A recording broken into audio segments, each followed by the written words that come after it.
विदिशा शहर में लगातार अवैध शराब का कारोबार सहित अन्य मादक पदार्थों का कारोबार खुलेआम हो रहा है।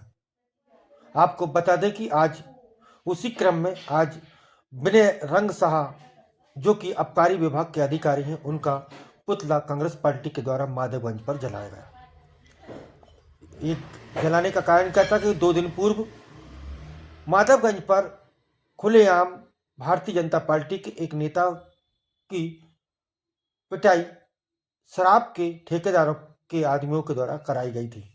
उसी के विरोध में विदिशा शहर में अवैध शराब और मादक पदार्थ की बिक्री तेज हो रही है। उसी को लेकर आज माधवगंज क्षेत्र में आबकारी विभाग के कार्यालय के समक्ष आबकारी अधिकारी विनय रंग साह का पुतला दहन किया गया, जलाया गया और चेतावनी दी है कि अगर जल्दी ही इस पर किसी प्रकार की कोई कार्रवाई नहीं होती है तो आगामी दिनों में एक बड़ा आंदोलन की चेतावनी भी दी है। इस संबंध में हमने कांग्रेस पार्टी के अध्यक्ष मोहित रघुवंशी सहित अन्य पदाधिकारियों से चर्चा की। उन्होंने विस्तार से जानकारी दी, लेकिन यह बात सत्य है कि खुलेआम अवैध मादक पदार्थ और शराब का व्यवसाय हो रहा है। इस पर अंकुश लगना आज जरूरी है। इस बात का हम भी समर्थन करते हैं।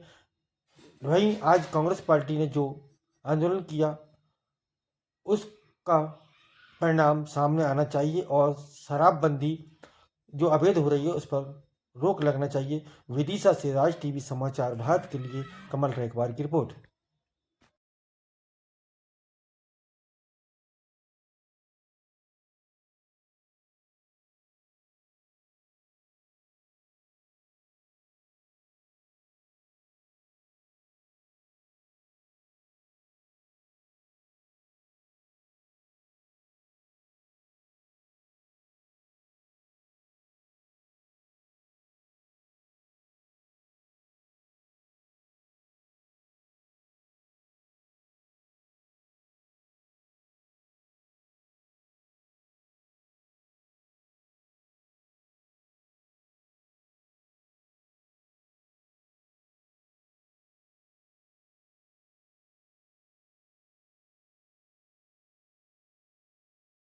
आप पीछे से हटो यार, थोड़ा ऐसे।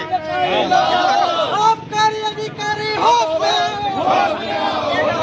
आबकारी अधिकारी होश में आओ। प्रशासन होश में आओ। जिला प्रशासन होश में आओ। लड़ाई झगड़े हुए थे, डंडे चले थे, शहर में अराजकता का माहौल बना था। इसका कारण क्या था? इसका कारण यही अवैध शराब बिक्री। कहीं न कहीं विदिशा जिले के भाजपा नेताओं के संरक्षण में अधिकारियों के साथ बात कर अवैध शराब की बिक्री की जा रही है, अवैध मादक पदार्थों की बिक्री की जा रही है।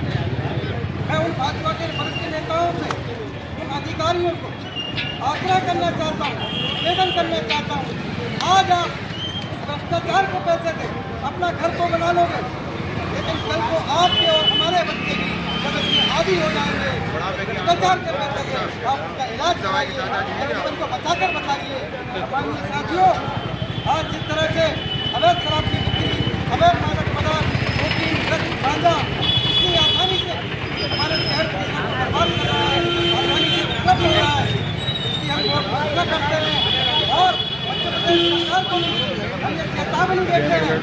अब अधिकारी को भी ये चेतावनी देते हैं, अगले 3 वर्ष के अंदर अगर सरकार ने अवैध शराब की बिक्री पर रोक नहीं लगाई गई तो हम मध्य प्रदेश के मुख्यमंत्री का मुकाबला करेंगे। मेरा नाम विनीत तांगी है। गांधी जी, देखा जाता है दिन में रात को 9 बजे शराब दूध की दुकान बंद करवा देते हैं, लेकिन रात को 12 बजे शराब मिलती। क्या कहेंगे इसके बारे में? भाजपा सरकार की कथनी और करनी में यही अंतर है। वो दिखाते हैं, जैसे कहते हैं ना, मुंह में राम बगल में छुरी। यही इनकी कथनी और करनी है। इनके सारे नेता, बड़े से बड़े नेता, वरिष्ठ नेता अवैध शराब बिक्री में संलिप्त हैं, पैसे कमा रहे हैं। वो उसी का कारण था। इसी माधवगंज चौराहे पर पिछले 2 दिन पहले जो झगड़ा हुआ था, तो शहर का माहौल खराब हुआ था। उसका कारण भी अवैध शराब बिक्री। जिस तरह से भाजपा शासन और प्रशासन मिलकर साठगांठ कर अवैध मादक पदार्थों की बिक्री हो रही है शहर में। आप किसी भी चौराहे पर चले जाइए, स्कूल कॉलेजों के आसपास चले जाइए, पुड़ियाँ बिक रही हैं, पाउडर बिक रहा है, कोकीन बिक रही है, शराब अवैध रूप से बिक रही है। मैं भाजपा के सभी वरिष्ठ नेताओं से, जिले के नेताओं से और सभी अधिकारियों से को ये आगाह करना चाहता हूँ और उनसे निवेदन भी करना चाहता हूँ इस अवैध रूप से शराब बिक्री और अवैध मादक पदार्थों को जल्द से जल्द रोकिए, नहीं तो कल को आपके बच्चे भी, हमारे बच्चे भी इनके आदी होंगे और आपका वो पैसा जो अवैध रूप से पैसा कमा रहे हो वो आपके काम नहीं आएगा। जिस तरीके से अवैध दारू का बिक्री हो रही है पूरे जिले के गाँव में, दारू के जहाँ ठेके दिए गए हैं हमें उनसे आपत्ति नहीं है। शासकीय जहाँ ठेके हैं, जहाँ दुकानें खुली गई हैं, वहाँ पर दारू बिक्री हो, टाइम लिमिट में हो, समय पे दुकान खुले, समय पे दुकान बंद हो। रेट जो मध्य प्रदेश सरकार ने तय किए उन रेटों से ज़्यादा में दारू बिक रही है। अवैध दारू पूरे मध्य प्रदेश के नहीं, पूरे विदिशा जिले के अंदर किराने की दुकानों पर तक दारू बिकने लगी। ये बड़ा शर्म की बात है। भारतीय जनता पार्टी के नेताओं के संरक्षण में विदिशा जिले में दारू का अवैध धंधा चल रहा है, हम उसकी निंदा करते हैं। बहुत सी बात कर लेते हैं। भारतीय जनता पार्टी के शासनकाल में शराब बिक रही है, अच्छी बात है, लेकिन भारतीय जनता पार्टी के ही लोग पिट रहे हैं। भारतीय जनता पार्टी के नेताओं की हिस्सेदारी है, पैसे का लेन देन है। अगर लेन देन नहीं होगा तो लड़ाई क्यों होती? भ्रष्टाचारी चरम सीमा पे है, अधिकारी कुंभकर्ण की नींद में सो रहे हैं, एक केस नहीं बनाते हैं। अवैध दारू के कितने केस बनाए गए, बरसों से जहां अधिकारी जमे बैठे हैं। मोहित जी, अवैध जो शराब बेच रहे हैं ठेकेदार, उनके खिलाफ तो आपकी आवाज ही नहीं निकल रही है, क्या बात है? मैं ठेकेदारों के खिलाफ ही आवाज उठा रहा हूँ। नहीं, आपने अभी रंगसाई जी का पुतला जलाया ना, ठेकेदार का। ठेकेदार ने ठेका लिया है।